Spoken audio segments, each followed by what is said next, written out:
Kita akan berdoa lebih dahulu. Kembali Bapa dalam surga, kami merendahkan diri di hadapan hadirat-Mu untuk menerima firman-Mu. Dengan segala keterbatasan kami memerlukan kuasa Roh-Mu yang tidak terbatas, menyertai hamba-Mu, menyertai semua yang mendapat kesempatan untuk mendengar firman-Mu, mengurapi telinga-telinga, hati, pikiran, konsentrasi, dan biar kiranya kuasa Roh-Mu yang tidak terbatas mengerjakan firman-Mu untuk menjangkau banyak jiwa mendengar firman Tuhan. Kami persembahkan doa ini ke depan Allah Bapa dalam surga. Kami alaskan hanya dengan menyebut di dalam nama Tuhan Yesus Kristus. Amin. Puji Tuhan.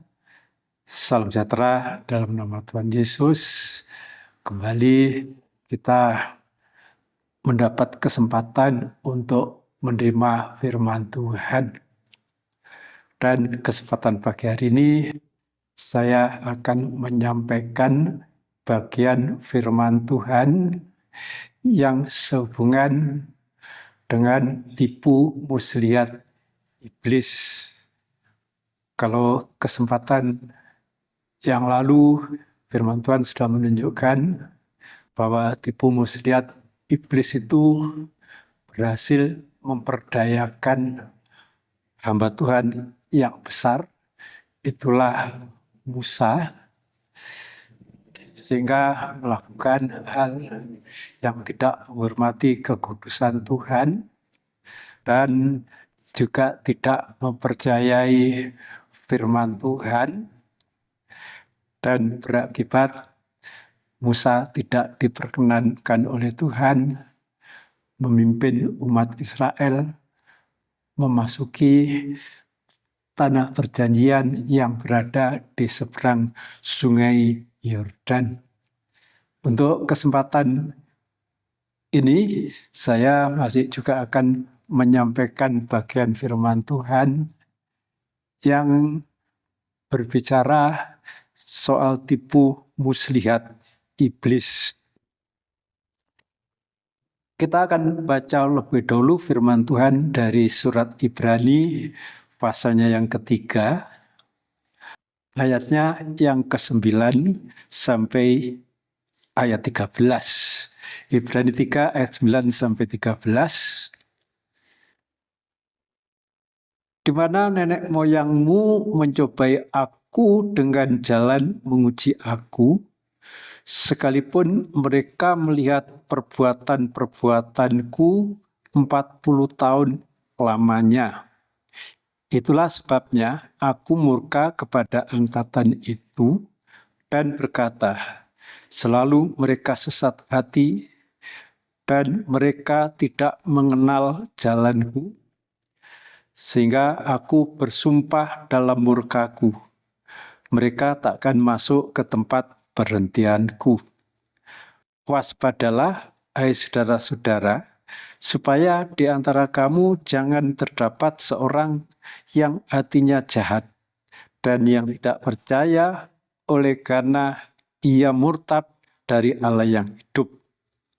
Tetapi nasihatilah seorang akan yang lain setiap hari, selama masih dapat dikatakan hari ini, supaya jangan ada di antara kamu yang menjadi tegar hatinya karena tipu daya dosa. Ya, jadi iblis musuh kita itu memang begitu licik, begitu luar biasa tipu dayanya, sehingga bisa memperdaya umat Tuhan untuk terperdaya. Itulah tipu daya dalam dosa. Dan kita lihat di sini bagaimana daya besarnya tipu muslihat iblis dalam memperdaya umat Tuhan sehingga tertipu, ya, apa itu, mendapatkan tipu daya dosa. Dan kita akan melihat, ya, bagaimana tipu muslihat iblis yang menjebak umat Tuhan sehingga melakukan tipu daya di dalam dosa. Pada ayatnya yang ke-9 yang kita baca tadi, di sana dikatakan, di mana nenek moyangmu mencobai aku dengan jalan menguji aku. Ya, mencobai Tuhan. Padahal firman Tuhan mengatakan bahwa Tuhan itu tidak mencobai seorang pun, dan Tuhan itu juga tidak dapat dicobai oleh siapapun. Ya, adapun kalau pencobaan itu bisa terjadi, bisa saja itu oleh karena dosa, tapi bisa saja itu dapat terjadi karena merupakan ujian iman. Dan firman Tuhan mengatakan Tuhan tidak mengizinkan kita ini terkena pencobaan melampaui kekuatan kita. Dan kalau hal itu terjadi karena Tuhan itu mau menyatakan jalan keluar. Dalam ayat yang lain, dalam surat 1 Petrus dinyatakan bahwa pencobaan-pencobaan itu seringkali Tuhan izinkan merupakan ujian iman. Tapi di sini yang merupakan tipu daya dosa, umat Tuhan mencobai Tuhan. Ya, karena tipu daya dosa, ayat kalimat seterusnya mengatakan, sekalipun mereka melihat perbuatan-perbuatku 40 tahun lamanya, ayat 10, itulah sebabnya aku murka kepada angkatan itu dan berkata, selalu mereka sesat hati dan mereka tidak mengenal jalanku. Nah, ini tipu daya dosa itu bisa menyebabkan umat Tuhan itu tidak mengenal jalan Tuhan. Bisa menyebabkan umat Tuhan itu selalu sesat. Ayat 12, waspadalah hai saudara-saudara, supaya di antara kamu jangan terdapat seorang yang hatinya jahat, yang tidak percaya oleh karena ia murtad dari Allah yang hidup. Nah, di sini dikatakan tipu daya dosa itu membuat umat Tuhan itu hatinya bisa jahat. Hatinya bisa tidak percaya kepada Allah yang hidup. Bahkan bisa menjadi murtad. Ya, walaupun memang firman Tuhan menyatakan bahwa di akhir zaman ini nanti akan banyak orang yang murtad karena pengaruh kekuatan ajaran setan-setan. Tetapi itu kiranya tidak terjadi atas kehidupan kita. Karena firman Tuhan mengatakan kalau kehidupan umat Tuhan itu sudah pernah mengecap firman Tuhan yang baik, pernah menikmati karunia-karunia surgawi, jadi menikmati itu bisa merasakan, tetapi murtad kembali itu bisa menyebabkan kehilangan kesempatan untuk bertobat.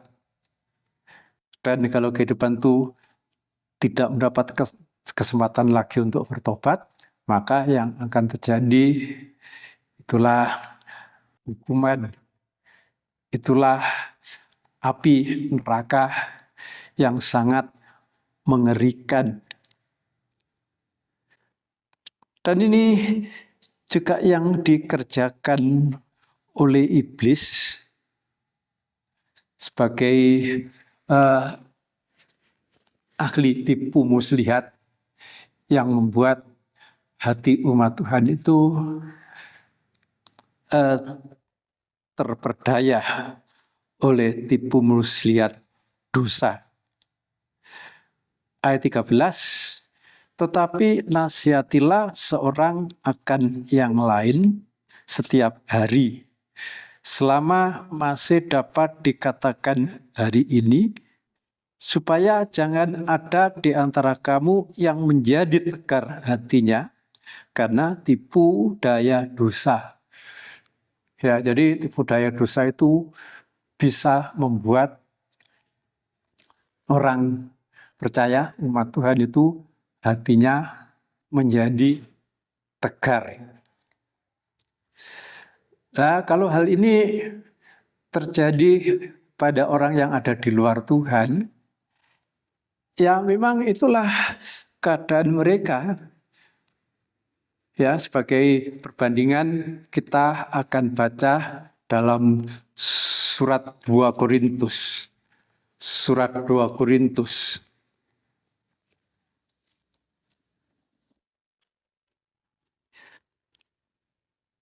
Dua Korintus pasalnya yang keempat, ayat 3 dan 4.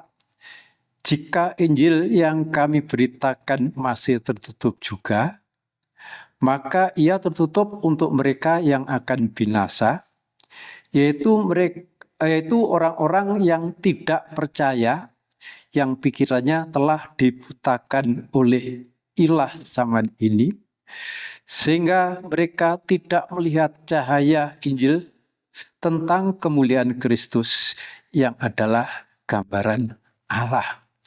Nah ini kalau kehidupan itu memang di luar Tuhan, kehidupan itu memang tidak percaya,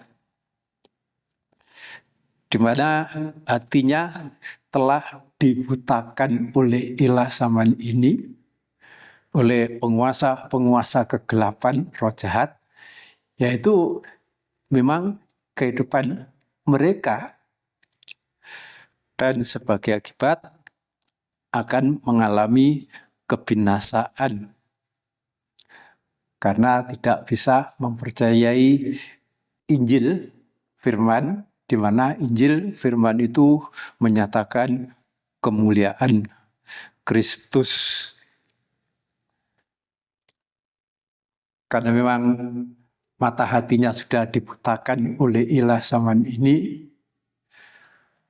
maka bahkan seringkali menghina Injil, menghina firman Tuhan dengan berbagai-bagai alasan. Ya, diantaranya ya bisa mereka mengatakan bahwa Allahnya orang Kristen itu mati. Ya memang betul mati. Tetapi mereka cuma melihat bahwa Allahnya orang Kristen itu mati. Tidak bisa melihat bahwa Tuhan yang memang mati kemudian bangkit dan hidup. Dan kalau dia bangkit dan hidup, itu bukti menang. Dan firman Tuhan mengatakan bahwa kemenangan Tuhan itu juga menjadi kemenangan bagi kita yang percaya Tuhan, bagi kita yang tetap mengasihi Tuhan, bagi kita yang tetap setia mengiring Tuhan. Dan firman Tuhan juga mengatakan bahwa Allah mengaruniakan kemenangan bagi kita di dalam Tuhan Yesus Kristus. Sehingga kalau memang dia mati, matinya itu menunjukkan kehinaan. Tetapi kalau dia itu bangkit, hidup, membuktikan bahwa dia menang, itu menunjukkan kemuliaannya dan kemenangan yang Tuhan kerjakan melalui kematiannya itu adalah kemenangan yang luar biasa. Ya, sampai kita ini menang masuk Yerusalem baru.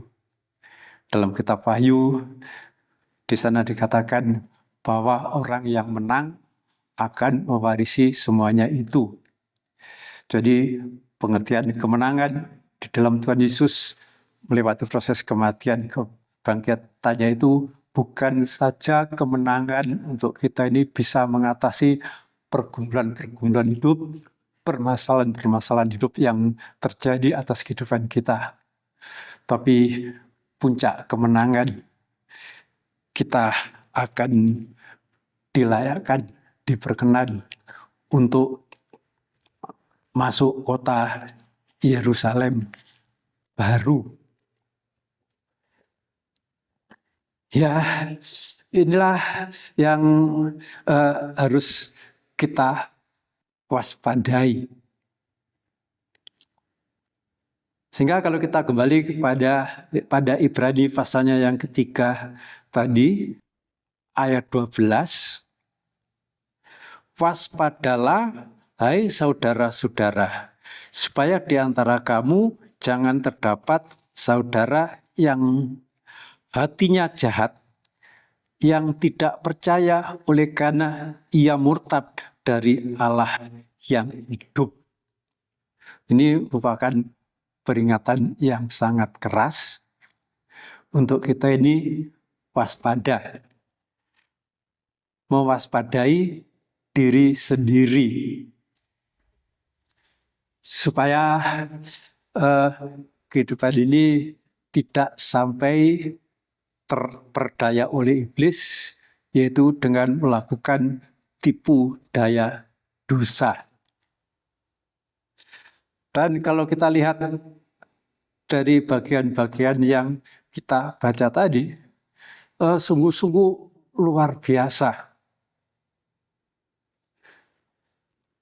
Kalau sampai kehidupan itu terperdaya oleh iblis sehingga melakukan perbuatan dosa.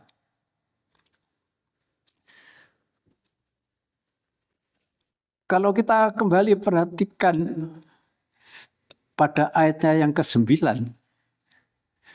di mana nenek moyangmu mencobai aku dengan jalan menguji aku, sekalipun mereka melihat perbuatan-perbuatanku 40 tahun lamanya. Ya, jadi kehidupan yang berhasil diperdaya oleh iblis untuk melakukan tipu daya dosa itu bukan kehidupan yang tidak pernah melihat kuasa dan mujizat Tuhan. Bukan berarti tidak pernah mengalami. Sebab mujizat Tuhan itu memang bisa kita lihat, tetapi bisa juga terjadi atas kehidupan kita. Nah, yang kita lihat, itulah mujizat-mujizat yang sudah terjadi, ditulis dalam Alkitab. Itu menunjukkan mujizat-mujizat, tanda-tanda ajaib yang sudah terjadi di waktu yang lampau. Tetapi Tuhan yang kita sembah itu Tuhan yang besar, yang melakukan perbuatan-perbuatan besar dengan keajaiban. Tuhan itu tidak berubah. Sehingga perbuatan Tuhan yang besar dan ajaib yang sudah dilakukan di waktu-waktu yang lampau, itu Tuhan tetap bersedia, berkuasa melakukan saat ini juga yang akan datang. Ya, firman Tuhan mengatakan bahwa Tuhan Yesus itu tidak berubah hari ini, berarti waktu sekarang, kemarin, menunjukkan waktu yang lampau maupun yang akan datang. Jadi di sepanjang waktu, ya, karena memang Tuhan yang kita sembah itu adalah Tuhan yang ada, yang selalu ada, kapan saja, di mana saja. Dia tidak terbatas oleh adanya waktu dan ruang. Ya, dan kalau hatinya umat Tuhan bisa terperdaya oleh iblis sehingga tertipu oleh tipu dayanya dosa, itu kalau bisa terjadi atas umat Tuhan di waktu yang lampau, itu juga bisa terjadi di zaman kita sekarang ini maupun untuk waktu yang akan datang.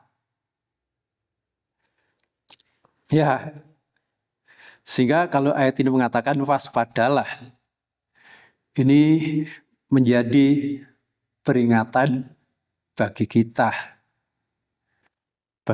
yang ada sekarang ini maupun untuk yang akan datang. Dan kita lihat ya, di sini tipu muslihat iblis dalam memperdayakan hati umat Tuhan untuk terperdaya oleh dosa itu sungguh luar biasa. Nah, kalau umat Tuhan itu tidak pernah melihat, tidak pernah mengalami mujizat Tuhan, ya mungkin bisa diterima ya.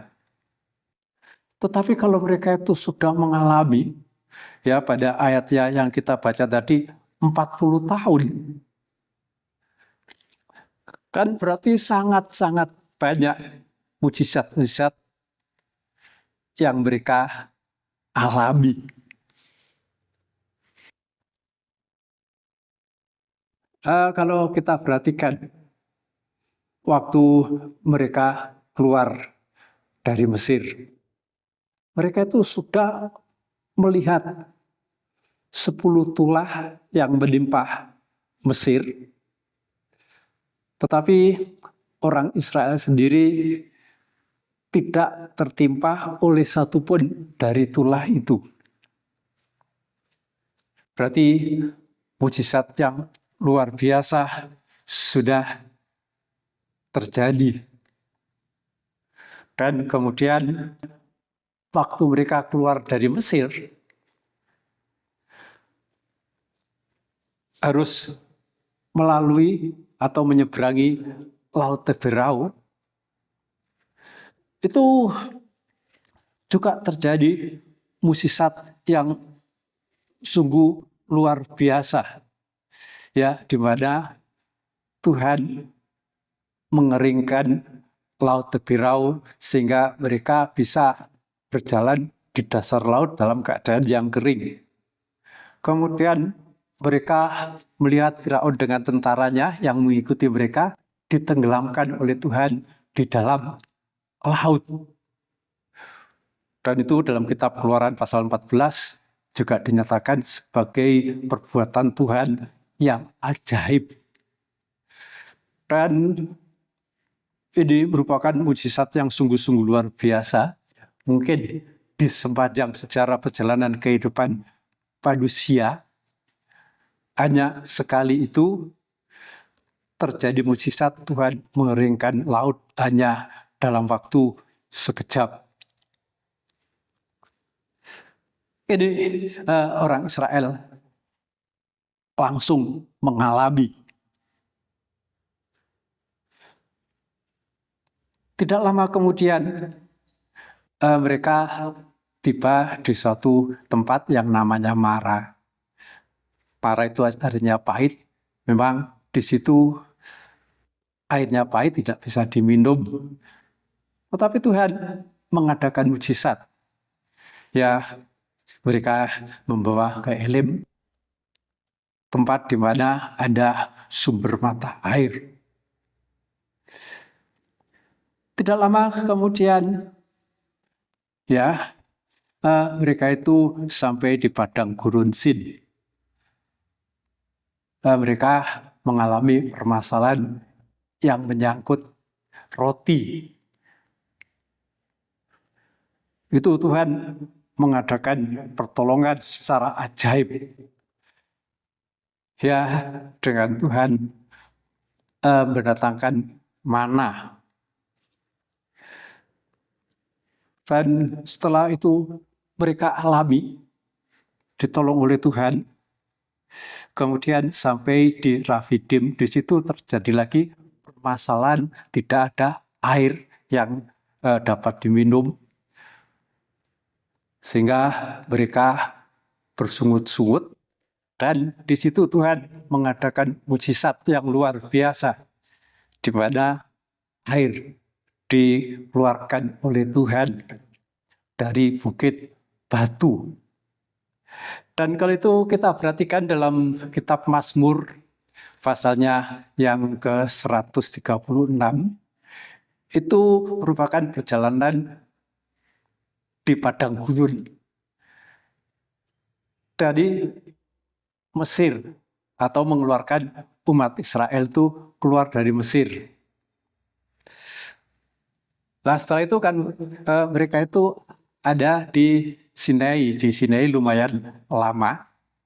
Kemudian perjalanan di padang gurun itu masih dilanjutkan lagi, dan perjalanan padang gurun setelah Sinai di sana melewati tempat yang namanya Tabera. Karena mereka bersungut-sungut, api turun. Dan itu juga sudah ditolong oleh Tuhan. Kemudian mereka bersungut-sungut lagi di suatu tempat yang namanya Kibrut Ta'awah. Karena mereka menginginkan daging. Dan setelah itu terjadi lagi, ya, persungutan. Ya, terutama ini yang dilakukan oleh Miriam dan Harun, saudara Musa, yang namanya Serot. Dan rupanya puncaknya itulah persungutan mereka pada waktu berada di Kades Barnea. Karena dari sana Tuhan mengutus 12 pengintai, tetapi 10 pengintai membawa kabar busuk. Dari apa yang saya sebutkan di sini, sebetulnya mujizat yang mereka lihat, yang mereka alami selama 40 tahun di padang gurun itu sungguh-sungguh luar biasa. Bisa saja mujizat semacam ini tidak pernah tidak pernah terjadi, tidak pernah dialami oleh bangsa-bangsa lain. Tetapi nyatanya, biarpun sudah melihat dan mengalami sendiri mujizat-mujizat yang besar dan ajaib, tetapi kalau hatinya diperdaya oleh iblis sehingga terkena tipu daya dosa, mereka tetap tidak percaya, mereka tetap memberontak, mereka tidak mengenal jalan Tuhan, mereka selalu sesat hati. Ya, tentunya ini menjadi peringatan bagi kita, ya, dan kita mohon kasih karunia Tuhan supaya hati yang diperdaya oleh iblis sehingga melakukan tipu daya dosa ini tidak terjadi atas kehidupan kita. Sebab sebagai akibat kita akan baca ya, karena semuanya ini kita akan baca ayatnya yang ke-11. Karena itu baiklah kita berusaha. Maaf saudara. Pasal 4 yang saya baca. Ayatnya yang 11. Sehingga aku bersumpah dalam murkaku, mereka takkan masuk ke tempat perhentianku. Ini berarti merupakan akibat yang sangat fatal, merupakan suatu kegagalan yang luar biasa. Ya, tetapi kalau firman Tuhan ini Tuhan izinkan diperdengarkan dan kita mendapat kesempatan untuk bisa mendengarnya. Tentunya ini menjadi peringatan bagi kehidupan kita, supaya kita waspada, supaya kehidupan kita tidak terperdaya oleh iblis untuk melakukan tipu daya dosa.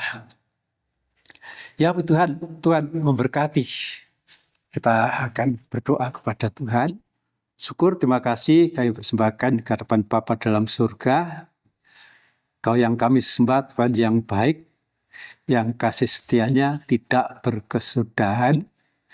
Kalau Engkau mendengar, kalau Engkau mengizinkan kami untuk mendengar firman-Mu, ini karena kemurahan Tuhan, sekalipun firman-Mu itu mengingatkan kehidupan kami, agar kami tidak mengikuti teladan kehidupan mereka yang sudah banyak mengalami, melihat tanda-tanda ajaib yang luar biasa, tetapi karena hatinya terperdaya oleh iblis sehingga melakukan tipu daya dosa, hal itu tidak terjadi atas kehidupan kami. Kami merindukan Tuhan di dalam mengiring Engkau. Kami sampai langkah akhir, mencapai tujuan yang Engkau sudah rencanakan. Itulah tempat perhentian di dalam surga, di dalam Yerusalem baru untuk selama-lamanya. Supaya kami tidak mengalami kegagalan, tapi kami mencapai tujuan yang Tuhan rencanakan. Syukur, terima kasih kami persembahkan ke hadapan Allah Bapa dalam surga. Kami alaskan hanya dengan menyebut di dalam nama Tuhan Yesus Kristus. Amin.